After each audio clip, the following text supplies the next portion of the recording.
माझं म्हणणं आहे की आत्ता जे म्हणजे आपण दर प्रत्येक वेळेला म्हणतो की मतदान हा माझा हक्क आहे.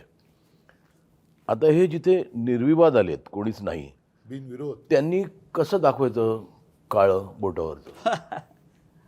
म्हणजे माझा हक्क तुम्ही हिरावून घेताय ना, माझा मतदानाचा हक्क तुम्ही हिरावून घेताय. तर माझं म्हणणं आहे त्याला काही पर्याय नाही. आणि ही सवय अख्खी लागू नये प्रत्येक ठिकाणी. म्हणजे जो मतदार जो निवडतो म्हणजे त्याचं मत की मला हा हवा की नको हे राहिलंच नाही. मग अशा वेळेला तर काही करू शकत नाही. आता एखादा आला निरो, कोणीच उभं राहिलं नाही. मला वाटतं तिकडे असं आलं पाहिजे की मग 30% लोकांनी म्हटलं ना की आम्हाला नको, तर ते बाद केलं गेलं पाहिजे. ते काय आहे तो मला अधिकार, मत आहे ना माझं. त्या वोटिंग पॅड जे आहे ना त्याच्यावरती एक अधिकार आहे नोटांचा. पण त्या नोटांमुळे झालेला प्रॉब्लेम आहे हा. नाही पण नोटा आता तो निर्विवाद असेल तर तिकडे वाटलेल्या मतदानाला नोटा- वाटलेल्या नोटांमुळे झालेला वाटलेल्या नोटांमुळे झालेला प्रॉब्लेम आहे, त्याच्यामुळे नोटाचा पण अधिकार नाही. गेला. पण आता जिथे निर्विवाद आले तर तिकडे नोटा पण दाबायला चान्स नाही ना. एक्झॅक्टली, कारण नोटा मिळाल्या ना. नाही पण म्हणून माझं म्हणणं आहे की नोटा हे पाहिजे. नाही महेशजी, हा. म्हणून जसं काही वेळेला एखाद्या कामासाठी टेंडर काढलं जातं आणि ते टेंडरमध्ये जर काही गफलत वाटली तर रिटेंडर करतात.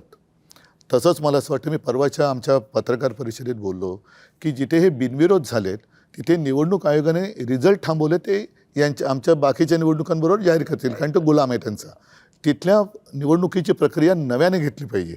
हे जे बिनविरोध सगळं थोतांड झालं, कारण आता ते तिकडनं त्यांनी बरं या बिनविरोधमध्ये आमच्या दोघांचा एकसुद्धा नाही, राष्ट्रवादी पवारसाहेबांचा एकसुद्धा नाही, अपक्ष एकसुद्धा नाही आला. म्हणजे हे काय योगायोग आहे? त्याला मी तेच म्हणतो. म्हणजे ते योगायोग आहे की काय आहे काय हे? नाही नाही, माझं म्हणणं आहे की लोकांच्या मताला काही व्हॅल्यू आहे की नाही.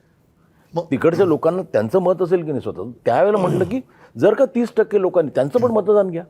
30% लोकांना आता वाटलं की he doesn't represent us. Gen Z हा एक शब्द आता सगळीकडे थोडासा दरारा निर्माण करणार झालेला आहे.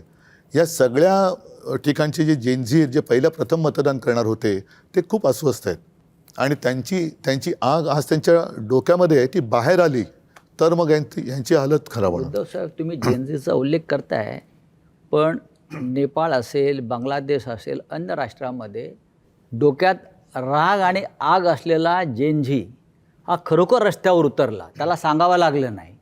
आपल्याकडला जेनझीसुद्धा एका विशिष्ट विचारसरणीचा गुलाम होऊन थंड असं आपल्याला पडलेला वाटतंय. दिसतोय.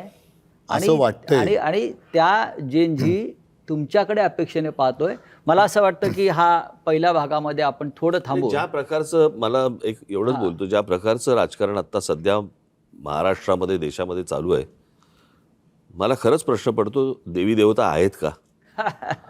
आणि आहेत तर हे ते फक्त हे का बघत बसलेले आहेत? आणि एवढे 33 कोटी एवढे जर आहेत तर ते काय, हे या सगळ्या गोष्टी का बघत बसलेत?